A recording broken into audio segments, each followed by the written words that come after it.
ये कहानी ममता की है। बचपन से ही घर में ये एहसास दिलाकर पाला गया कि औरतों को बोलने का हक नहीं है। अरे ममता, जरा जल्दी जल्दी हाथ चलाओ। रोज ऑफिस में देर पहुंचता हूँ तुम्हारे कारण। लेकिन आपका सारा खाना पैक और तैयार भी है।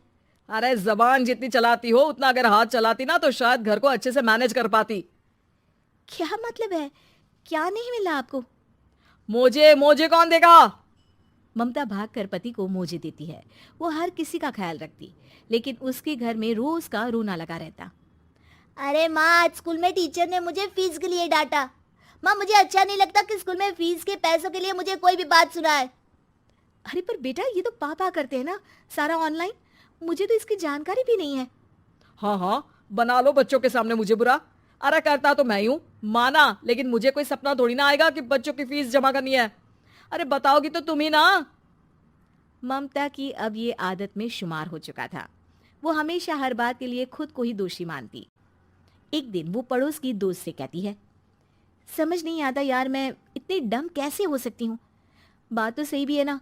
अब पति बेचारा नौकरी करे, पैसे कमाए, या फिर ये देखे कि बच्चों की फीस का वक्त है।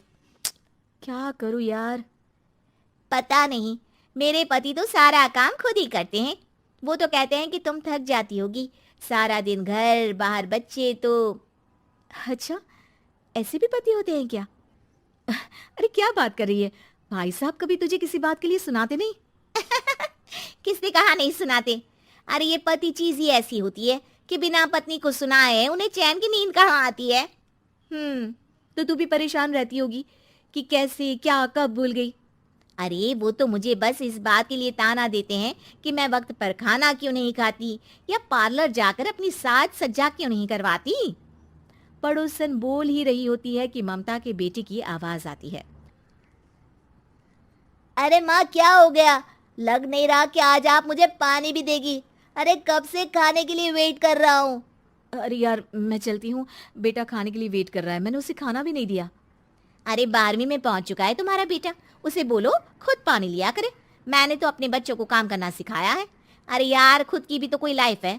माना जब नहीं कर सकते थे तो किया, लेकिन अब इतने बड़े बच्चों की हर बात मानेंगे तो मुश्किल तो अपने को ही होगी। ममता को पड़ोसन की बात में दम तो लगता है, लेकिन करे क्या, आदत भी तो खुद ही ने डाली थी। ममता घर जाती है कि तभी बेटी आ जाती है। माँ, परसों मुझे एक शादी में जाना है। तेरी वो जो लाल वाली साड़ी है ना, उसे दे देना। मैं आज जाकर टेलर को दे दूंगी, वो उस साड़ी से सूट बना देगा। अरे नहीं नहीं तारा, वो मेरी माँ ने मुझे दी थी और उस साड़ी से मेरी काफ़ी भावनाएं जुड़ी हैं। तुमको ना मैं दूसरी साड़ी दे दूंगी। ओके, कोई बात नहीं, लेकिन आज दे ही देना पक्का। तारा माँ की साड़ी से सूट बनवाकर पार्टी में जाती है, लेकिन जब वो पार्टी से लौटती है। क्या है, मैं तो समझ ही नहीं पा रही हूँ। अरे जब वो साड़ी मांगी थी तो ये छल्ली सी साड़ी क्यों दे दी? मैं ही पागल थी जो इस साड़ी का सूट बनवा लिया मैंने। माँ, जानती भी हो कि कॉलेज में मेरी कितनी हंसी उड़ी। तभी वहां ममता का पति सुनील आ जाता है। अरे गवार औरत, जब बेटी साड़ी मांग रही थी तो दे देती ना। अरे पापा, इनके तो इमोशंस जुड़े थे उस साड़ी से। ममता इतने सब के बाद भी कुछ नहीं बोलती। मेरी बेटी की बेइज्जती हो गई, मैं बिल्कुल बर्दाश्त नहीं कर सकता ये। मैं नहीं चाहता कि मेरी बेटी से कोई भी ज्यादा सुंदर लगे पूरे कॉलेज में। जी, वो पढ़ने में तारा बिल्कुल अच्छी नहीं है, उसकी पढ़ाई पर आप ध्यान दीजिए ना। अच्छा, अब तुम मुझे बताओगी कि मुझे किस पर ध्यान देना और किस पर नहीं। रमेश जैसा ही ये वाक्य पूरा करता है, ममता की बेटी और पति उस पर जोर जोर से हंसते हैं। अरे ठीक है ना, पता ही नहीं चला कि कैसे वक्त इतना बीत गया। अरे कैसे पता चलेगा माँ, हम लोगों के पीछे जो तू बैताल की तरह चिपकी रहती थी, तुझे कैसे वक्त का पता चलता?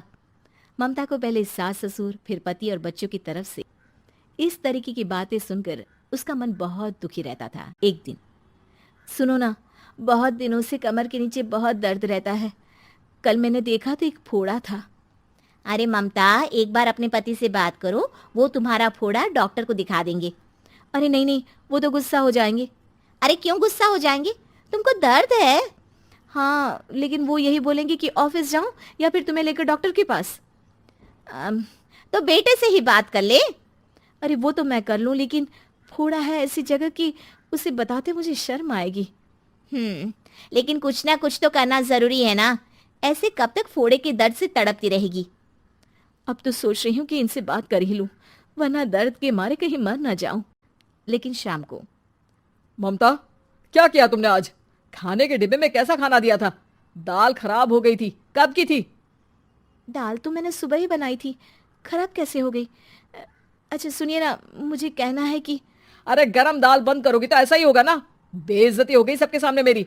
ऑफिस वालों ने ऐसा मजाक उड़ाया कि क्या बोलूं।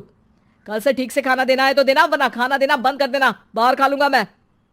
ममता जो पति से अपनी परेशानी बताने वाली थी, वो अब ये सोचने लगती है कि कल से पति को खाने में क्या दे। अगले दिन ममता थकी थकी सी हालत में, आप लोगों के लिए नाश्ता बना दिया है, खाना बनाने की हिम्मत नहीं है आज तो। रात भर सोकर थक गई है ना, इसीलिए तो खाना नहीं बना सकती। हिम्मत नहीं हो रही है, मैं बस सोने जा रही हूँ। बस मैडम को सोने का बोल दो, फिर देखो कैसे सोती रहती है। माँ फिर वही पराठा सब्जी। अरे हमारे साथ के दोस्त एक से बढ़कर एक नाश्ता खाना लेकर आते हैं, आप तो बस। सभी घर से निकल जाते हैं, लेकिन जब शाम को बेटा घर आता है तो घर में अंधेरा रहता है। बेटा लाइट जलाता है।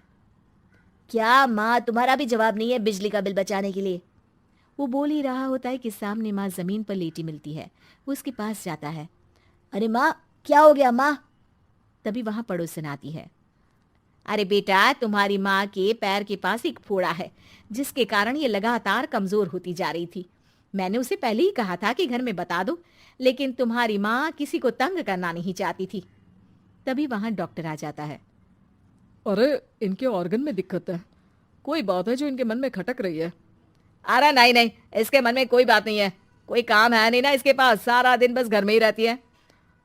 देखिए, मैं तो ये नहीं जानता, लेकिन हाँ, इनके मन में हमेशा कोई बात रह जाती होगी, इसीलिए उनकी ये हालत है। अगर आप समय से नहीं ले आते तो हो सकता था कि। अरे नहीं नहीं डॉक्टर साहब, हम पूरी कोशिश करेंगे कि वो ठीक हो जाए। हम लोगों ने अपनी ही परेशानी माँ के सामने रखी, लेकिन किसी ने माँ की दिक्कत को जानने की कोशिश तक नहीं की। हाँ, मैंने भी ममता को हमेशा घरेलू जरूरत से ज्यादा काम का नहीं सोचा था। ममता को होश आता है और वो खुद को अपने बेडरूम में देखती है।